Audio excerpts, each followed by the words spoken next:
Bonjour à tous, bienvenue dans Secret d'investisseur. Je suis Cédric Berthelon et dans ce podcast, on va parler d'expérience de vie, d'histoire d'investisseur. On va vous parler des difficultés, des échecs et des réussites pour ressortir des conseils concrets que vous allez pouvoir appliquer dans votre vie d'investisseur. Avant de rentrer concrètement dans le sujet, je voulais faire une petite parenthèse, principalement pour ma communauté YouTube qui me suit depuis un moment. Vous avez pu vous rendre compte que j'étais pas trop présent depuis quelques temps. Alors j'ai pas pour habitude de parler forcément de ma vie personnelle, mais là en l'occurrence j'en ai déjà parlé sur mon Discord, donc je me suis dit que c'était quand même normal que j'en parle à ma communauté de YouTube. J'ai eu la chance d'accueillir mon premier enfant, donc j'ai eu un petit garçon, ce qui fait que forcément vous le comprendrez, j'ai dû prendre un petit peu de recul. Ça a été un plaisir de pouvoir prendre quelques semaines. J'ai la possibilité, notamment grâce à mes investissements, mais également à mon activité professionnelle, de pouvoir prendre du temps et du recul par rapport à tout ça. Donc c'est ce que j'ai fait et c'est aussi pour ça que vous m'avez moins vu sur YouTube. Donc aujourd'hui, je me remets le pied à l'étrier et comme vous le voyez, aujourd'hui on démarre avec un tout nouveau format. Cette parenthèse, ça a été aussi l'occasion, comme je vous le disais, de prendre du recul et aussi de réfléchir quand même à l'orientation de la chaîne. Vous savez que j'aime bien pouvoir trouver un peu des nouveautés, des choses un petit peu différentes. Ça a été le cas quand on a fait des formats comme les vidéos terrain, les vidéos où on revient sur les chiffres, mais aussi évidemment le Tour de France. Donc c'est l'occasion aussi pour moi de faire une petite parenthèse sur le Tour de France, qui a été forcément mis un petit peu en sommeil pour les raisons que je vous ai évoquées plus précédemment. Évidemment, c'est un concept qui nous tient énormément à cœur. J'ai eu plein de retours positifs là-dessus. On a déjà des déplacements qui sont prévus pour faire d'autres villes. Donc, c'est quelque chose qui va revenir d'ici quelques semaines, un gros mois maximum. Tour de France, vraiment, c'est quelque chose d'hyper intéressant. Cette pause m'a permis de pouvoir mettre en place ce tout nouveau format. C'est un format qui me tient à cœur depuis un moment. J'ai vraiment envie de faire ça, mais il faut toujours du temps pour pouvoir travailler. Et là, encore une fois, de prendre du recul, ça a permis ça.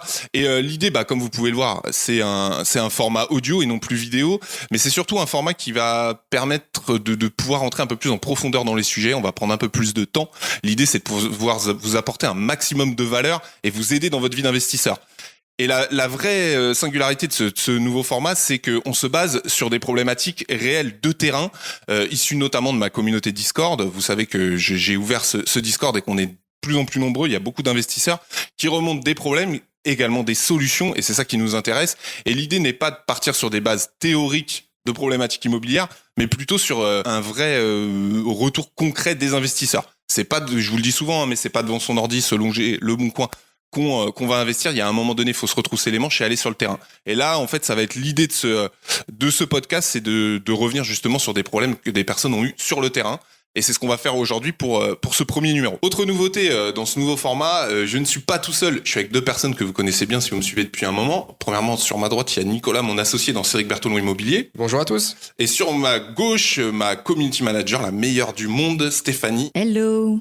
Alors, maintenant, on va rentrer concrètement dans le vif du sujet. Aujourd'hui, on va traiter une problématique qui a fait grand bruit sur mon Discord, sur une histoire d'un couple d'investisseurs qui a eu des vrais problèmes. Et du coup, c'est Stéphanie qui va vous recontextualiser tout ça. Ouais, mais avant toute chose, petit rappel, si vous nous écoutez sur YouTube, vous pensez surtout à mettre des pouces bleus et à vous abonner. Et si vous vous abonnez, vous pensez à la petite cloche qui va vous permettre d'être informé en temps réel des vidéos. Et deuxième point, pour ceux qui sont sur les autres plateformes comme Apple par exemple, pensez à mettre un maximum d'étoiles et à mettre des commentaires sympas.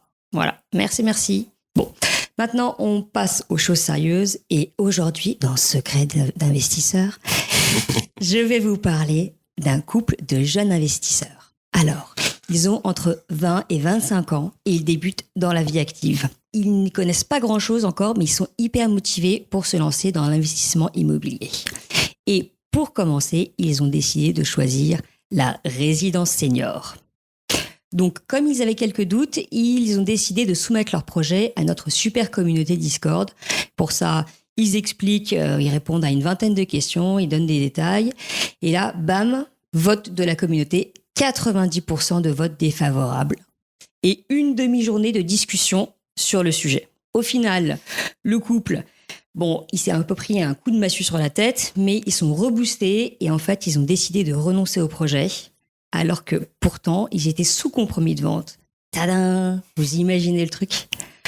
Voilà, ça c'était le contexte. Maintenant, je vais laisser la parole à Nico, qui a assisté à toutes les conversations, qui a discuté et qui sera rentré dans les détails. Merci Steph. Alors en effet, du coup, j'ai participé à la discussion avec ce membre de la communauté et puis d'autres membres aussi qui ont apporté leur savoir, leur connaissance, leur expérience. Alors l'idée, Christophe vous a parlé de la résidence senior. On va pas s'attarder sur le type de bien, le type de projet, même si c'est pas forcément un produit qu'on va conseiller quand on débute l'investissement. Mais c'est pas le sujet d'aujourd'hui. On va plutôt se concentrer sur les problématiques de ce profil d'investisseur.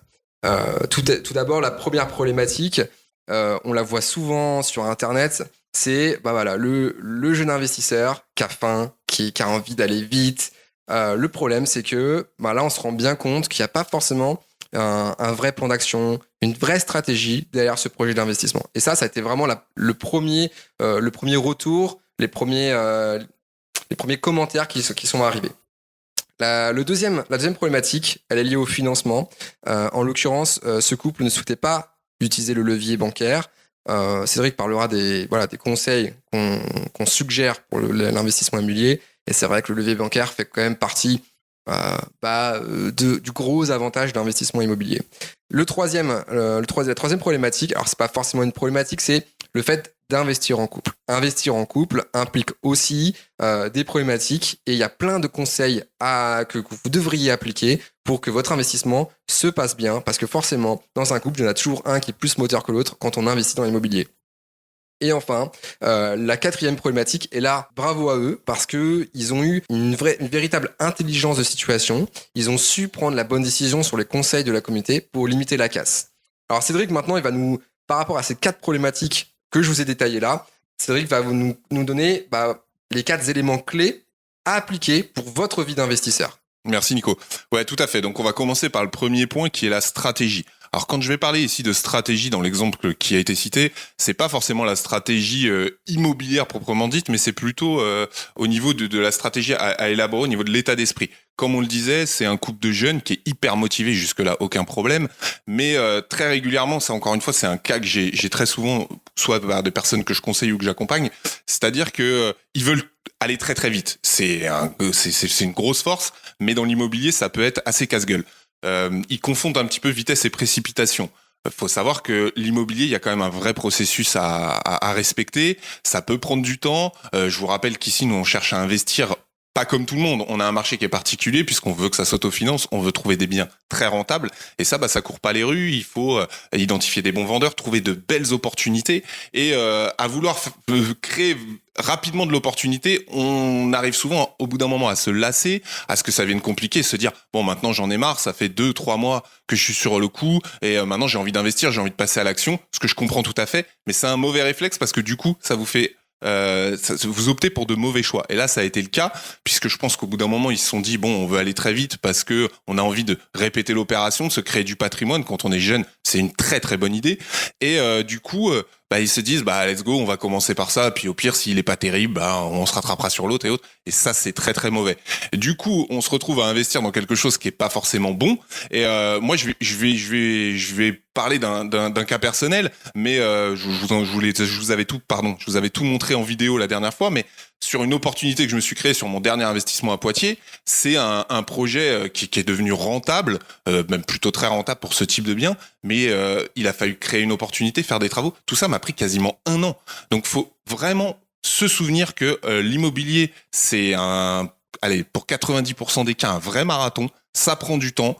Il faut savoir prendre sur soi, prendre le temps d'analyser les situations, aussi de se former, de connaître des choses. Là, en l'occurrence, ce couple avait peut-être une petite carence un petit peu au départ sur ce qu'est vraiment l'investissement immobilier, les choix à faire. Et du coup, c'est très important de pas se précipiter. Il s'agit pas d'investir pour investir, mais il s'agit vraiment d'investir pour être rentable. Et ça, c'est hyper important. Deuxième point, qui est pour moi la plus grosse erreur dans le cas des clients dont on parle, c'est le financement.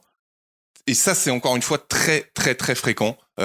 Alors, moi, je suis pas contre, et j'en ai déjà parlé, mettre de l'apport quand vous investissez dans l'immobilier. On peut mettre 5, 10, même pourquoi pas 20% d'apport, même si je trouve que c'est un petit peu beaucoup. Tout dépend après de votre stratégie moyenne ou long terme.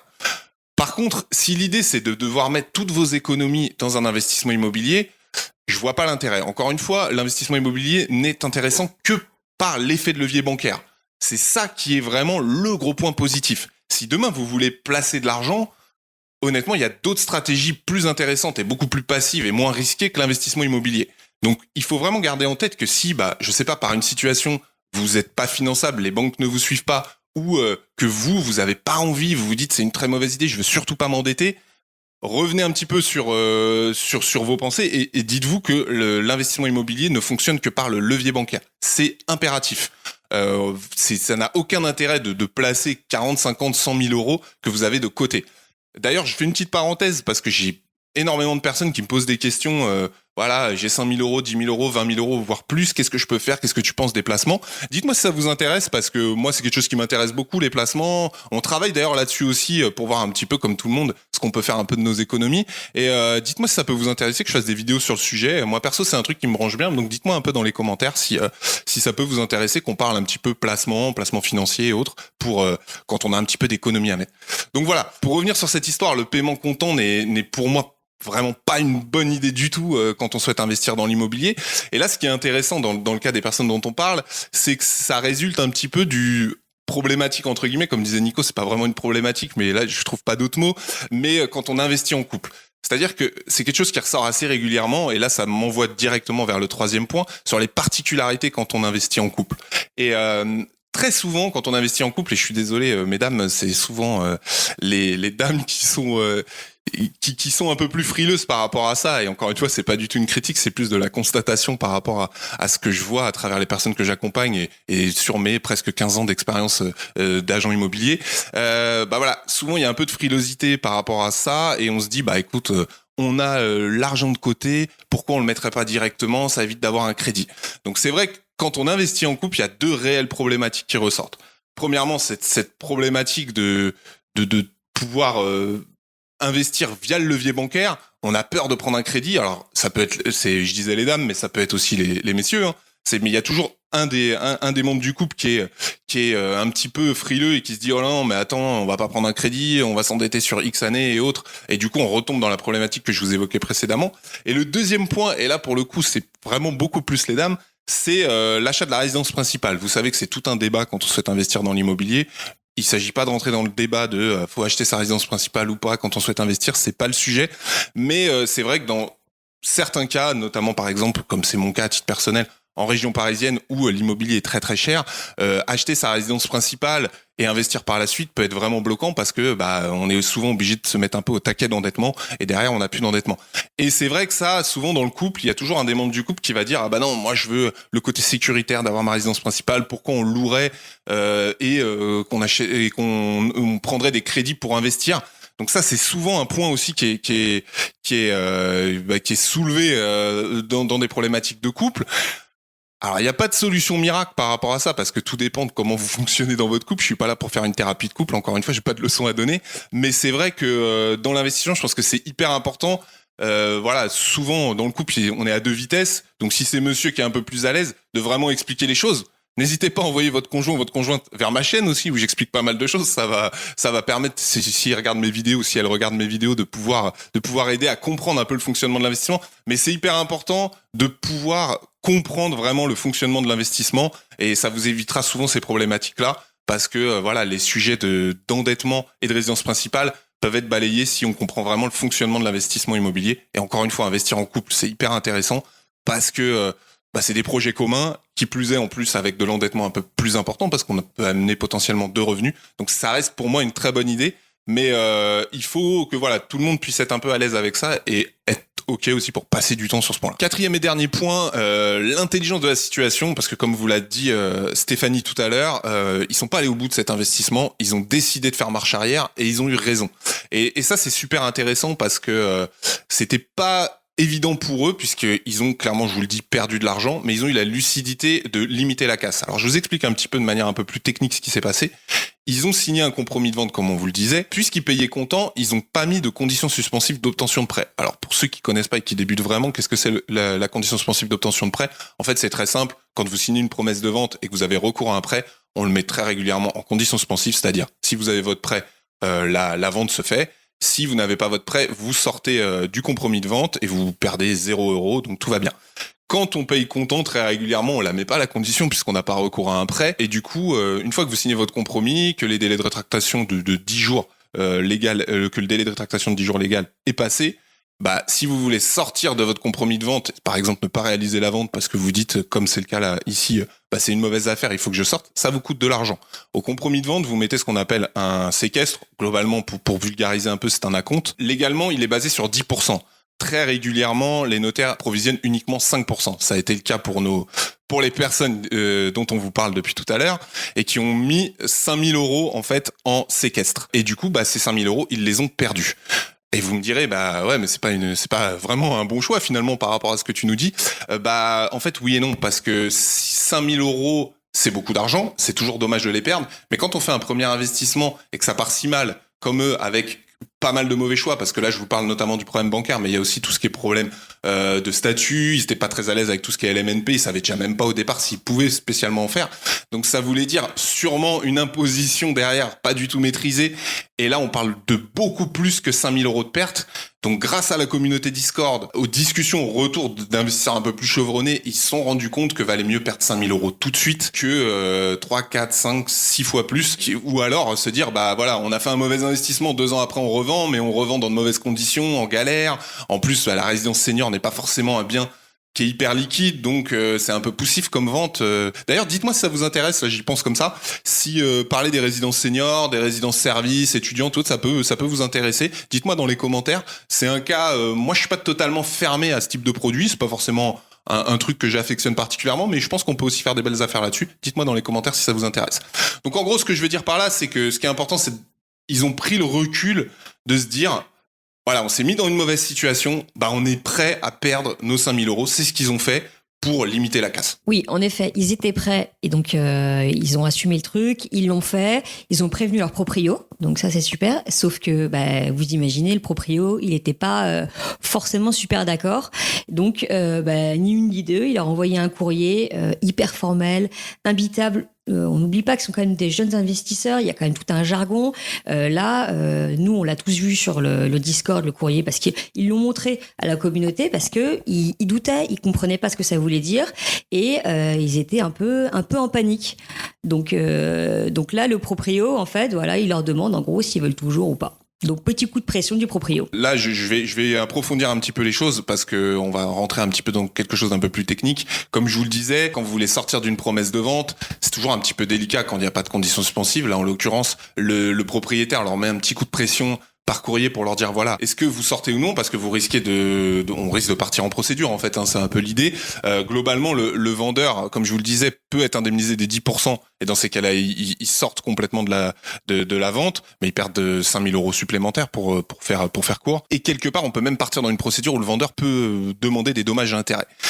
Alors moi là encore une fois, c'est pas, je suis pas en train de vous dire quelque chose, ça c'est pas gravé dans le marbre ce que je vais vous dire, mais c'est par rapport à mes 13 ans d'expérience.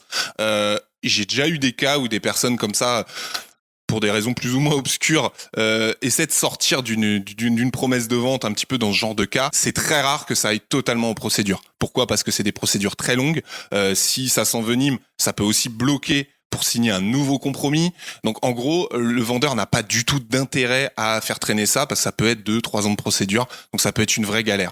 Donc ce que je vous conseille, si vous êtes dans le cas de nos amis là qui ont eu ce souci-là et que vous vous dites bah mince, en fait j'ai fait une erreur, il y a 2 solutions. Si vous êtes en condition suspensive d'obtention de prêt, bah c'est pas très bien ce que je vais vous dire, mais c'est aussi une stratégie. Bah, essayez de vous trouver des refus de prêt qui vous permettra de sortir du compromis de manière assez clean. Et deuxièmement, si vous n'avez pas de conditions suspensives ou si vous avez eu votre prêt depuis, eh ben n'hésitez pas à appeler le propriétaire et lui expliquer. Alors c'est un petit peu de filouter en lui disant voilà qu'il y a des situations qui ont changé, que c'est un peu compliqué. Vous vous en sortirez pas à 0 €, on va pas rêver, mais d'expliquer, de trouver un vrai arrangement à l'amiable. Vaut mieux un bon arrangement qu'un mauvais procès. Donc honnêtement, faites ça. Il y a des possibilités. En règle générale, ça se passe vraiment à l'amiable. En tout cas, dès que vous avez un souci comme ça, premier réflexe, vous appelez votre notaire et vous lui expliquez la situation. Le notaire est là pour vous défendre. Quand ça passe entre notaires, on peut s'arranger. N'ayez pas trop peur de tout ce qui est courrier et autres, commandés et compagnie. Vous n'allez pas aller en prison. L'idée, c'est de trouver, de mettre tout le monde autour de la table et de trouver un arrangement. Donc vraiment, ça, c'est des choses qui se font. Maintenant, clairement, vous allez perdre de l'argent. Mais dans ce genre de cas, par exemple, vaut mieux perdre 5 000 € que partir dans un mauvais investissement, surtout quand c'est votre premier investissement. Donc voilà, je vais conclure sur ce premier épisode de podcast. J'espère que ça vous a plu. Alors l'idée, vraiment la conclusion générale, c'est l'intérêt, l'utilité, le côté indispensable de pouvoir côtoyer d'autres investisseurs. Et là, je vous renvoie directement vers mon Discord. C'est un outil, il est là, il est à votre disposition. Allez-y, il y a ce fameux service Valider mon projet. Allez-y le plus tôt possible dès que vous avez un doute. On est vraiment dans la bienveillance. J'ai une communauté de grande qualité, vraiment. Voilà, je suis enchanté par ce Discord. Il y a un énorme taf qui est effectué par toute mon équipe. Et franchement, allez-y, n'hésitez pas. Je vous mets le lien en description. Ça vous permettra d'avoir vos questions et d'éviter des erreurs. Parce que là, encore une fois, on limite la casse, mais on parle quand même de 5 000 € de perte. C'est pas rien. Donc vraiment, allez-y, n'hésitez pas. On se régale sur le Discord. Dites-moi ce que vous avez pensé de ce tout nouveau format. Nous, franchement, c'est du bonheur. On a envie de refaire ça très régulièrement. Ce sera en complément vidéo de vidéos plus classiques et du Tour de France, je vous en ai parlé. Donc, n'hésitez pas à mettre des pouces si vous avez aimé pour pousser la chaîne. Mettez-moi dans les commentaires ce que vous en avez pensé, s'il y a des choses à améliorer, s'il y a des thèmes que vous voulez qu'on évoque. Enfin voilà, plein de choses. Donc vraiment, n'hésitez pas, je compte sur vous et pensez surtout à vous abonner à ma chaîne. Allez, je vous dis à bientôt. Ciao.